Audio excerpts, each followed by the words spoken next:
রিলেশনশিপের মধ্যে কিছু মানুষ ইচ্ছা করেই মাইন্ড গেম খেলছে, এরকম দেখাচ্ছে সে কোনো কিছুই জানে না, সব কিছু অটোমেটিক হচ্ছে, তুমি বুঝতেই পারছো না সেই মানুষটা তোমার সাথে মাইন্ড গেম খেলছে বলে।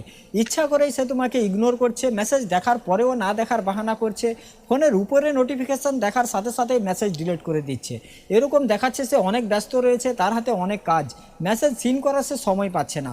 আর আমরা এতটাই বুদ্ধু, আমরা এই সব কিছু দেখার পরেও মুখ বন্ধ করে তার জীবনে পড়ে রয়েছি।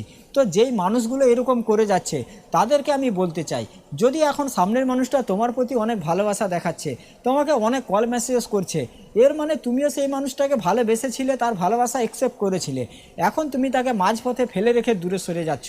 যদি তুমি এরকম করে যাচ্ছ তো স্টপ করো, কারণ সেই মানুষটা তোমার জন্য পাগল হয়ে যাবে, সে তোমার জন্য ছটফট করবে, তোমার সঙ্গে কথা না বলে সেই মানুষটা থাকতেই পারবে না।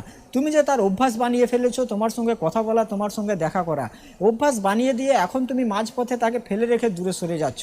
আর সেই মানুষগুলো যারা যে কোনো মানেই তার প্রিয় মানুষটাকে তার জীবনে রাখতে চায়, তারা তার প্রিয় মানুষটাকে তার জীবনে রাখার জন্য তার কাছে কাকতি মিনতি করছে, তার কাছে চোখের জল ফেলছে, কিন্তু সামনের মানুষটা তার সঙ্গে মাইন্ড গেম খেলছে। সামনের মানুষটা এটা তো চায় যে তুমি তার জীবনে থাকো, কিন্তু তুমি তাকে বেশি কল করো না, বেশি মেসেজ করো না, সে তোমার সঙ্গে থাকতে চায় কিন্তু ইমোশনাল অ্যাটাচ হতে চায় না, তোমার প্রতি ভালোবাসা গভীর করতে চায় না। তো এখন যদি তুমি মরতে চাও তাহলে সেই মানুষের জীবনে পড়ে থাকো, নয়তো সাবধান হয়ে যাবে। প্রতিদিন মেসেজ করছো, তোমার কল মেসেজ করার জন্য সে বিরক্ত হয়ে যাচ্ছে, দরকার নেই তাকে কল মেসেজ করা বন্ধ করে দাও। দ্বিতীয় পয়েন্ট, সেই মানুষটা নোটিফিকেশান দেখার সাথে সাথেই ডিলিট করে দিচ্ছে, সে তোমাকে বলছে যে কোথায় তুমি মেসেজ করেছিলে, আমি তো তোমার মেসেজ দেখিনি, আমি তো ব্যস্ত ছিলাম। তো কেউ কখনো এতটা ব্যস্ত থাকে না যে 2 সেকেন্ড 2 মিনিট তার প্রিয় মানুষটার সঙ্গে কথা বলতে পারছে না। যখন তার কোনো কিছু জিনিসের দরকার পড়ছে তখন সে তোমার সাথে খুব ভালো করে কথা বলছে, আসলে সে এটার জন্যই তোমাকে রেখেছে, তোমার সাথে মাইন্ড গেম খেলছে, তোমাকে ছাড়তে চায় না, কিন্তু সে তোমাকে ইউজ করতে চায়। সে এটা চায় যে তুমি তার কাছে কাঁদো, তার কাছে চোখের জল ফেলো, তার কাছে ভালোবাসার ভিক্ষা চাও, কিন্তু সে তোমাকে ভালোবাসা দেবে না। যখন সে ফ্রি থাকবে, যখন তার কোনো কাজ থাকবে না, যখন তার সময় কাটবে না, যখন সে একা বোর হবে, তখন সে তোমার সঙ্গে কথা বলবে, তোমার সঙ্গে টাইম পাস করবে। তো কতদিন পর্যন্ত মুখ বুঝে এগুলো জিনিস সহ্য করবে? এখন মুখ খুলো, সামনের মানুষটাকে বলো।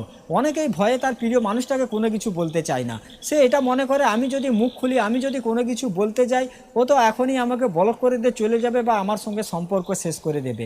আর এরকম ভয় প্রত্যেকটা মানুষের মনের মধ্যে রয়েছে, যে যাকে সত্যিকারের ভালোবাসে তার মনের মধ্যে রয়েছে। তো কতদিন পর্যন্ত এরকম ভয় মনের মধ্যে রাখবে? সেই মানুষটা তোমার সাথে মাইন্ড গেম খেলছে, তুমিও তার সাথে মাইন্ড গেম খেলো। পরিষ্কারভাবে তাকে বলে দাও যে তুমি কি চাও, তুমি কি চাও যে আমি তোমাকে কল মেসেজ করা বন্ধ করে দিই? তুমি যদি হ্যাঁ বলো তাহলে আমি তোমাকে কল মেসেজ করা বন্ধ করে দিচ্ছি, কিন্তু এরকমভাবে আমার কাছে বাহানা দেখাবে না, কারণ আমি সব কিছুই বুঝে গেছি, আমি সব কিছুই জেনে গেছি যে তুমি আমাকে কতটা ভালোবাসো। দেখো, যেই মানুষটা তোমার নোটিফিকেশান দেখার সাথে সাথে মেসেজ ডিলিট করে দিচ্ছে, তার সঙ্গে তুমি কথা বলছো, সে 2 মিনিট তোমার সঙ্গে কথা বলে বলছে আমাকে ঘুম লাগছে, আমি ঘুমিয়ে পড়ছি, এরকম দেখাচ্ছে তার চোখে অনেক ঘুম, সে ফোন হাতে নিয়েই ঘুমিয়ে পড়ছে, সে আর মেসেজ টাইপ করতে পারছে না।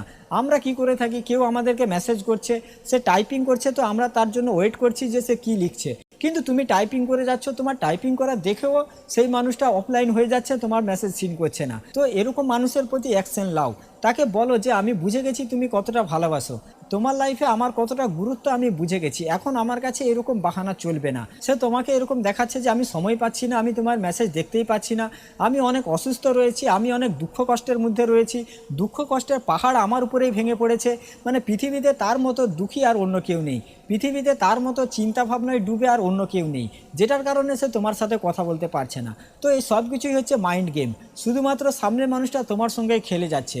আর আমরা এতটাই বুদ্ধু, এতটাই মূর্খ, আমরা এইগুলো জিনিস দেখার পরে, বুঝার পরেও তার জীবনে পড়ে রয়েছি, মুখ বন্ধ করেই সব কিছু সহ্য করে যাচ্ছি। তো কতদিন পর্যন্ত এরকম মূর্খের মতো, বুদ্ধুর মতো সব কিছু সহ্য করে যাবে?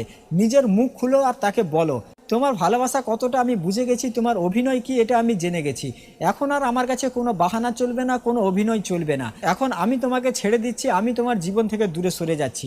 নিজের মধ্যে এরকম দম নিয়ে আসো, এরকম মুখ খুলো, তাকে এরকম বলো। যখন তুমি তাকে ছেড়ে দেবার দম রাখবে, যখন তোমার মধ্যে এতটা সাহস চলে আসবে, তুমি তাকে এরকম বলতে পারবে যে তুমি তাকে ছেড়ে দেবে, তখন দেখবে সেই মানুষটার আকাল ঠিকানায় আসবে, তখন সেই মানুষটা তোমার জন্য তড়পাবে, তোমার জন্য ছটফট করবে। তো আজকের ভিডিওটা এখানেই শেষ করছি, সবাই ভালো থাকবেন, ভিডিও ভালো লাগলে চ্যানেলটা সাবস্ক্রাইব করে রাখবেন, আর ভিডিওটা বন্ধু বান্ধবীদের সঙ্গে অবশ্যই শেয়ার করে দেবে।